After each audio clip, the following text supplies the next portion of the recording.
Using ClickFunnels with Shopify allows you to create high-converting sales funnels while managing inventory and payments through Shopify. Here's how to integrate them effectively. Prepare your Shopify store. Log into your Shopify store and ensure your products are set up with proper descriptions, images, and pricing. Enable third-party integrations in Shopify settings if needed.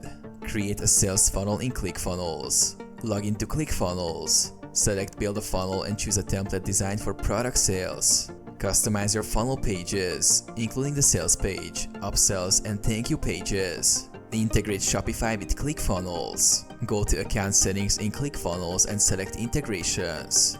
Add a new integration and choose Shopify. Enter your Shopify store URL and follow the prompts to connect. Map products. In ClickFunnels, navigate to the Products tab within your funnel. Select your Shopify product from the drop-down menu. Configure pricing and shipping options as needed. Test and launch. Test the funnel by placing a sample order to ensure products sync properly with Shopify. Publish the funnel and drive traffic to it using ads or email campaigns.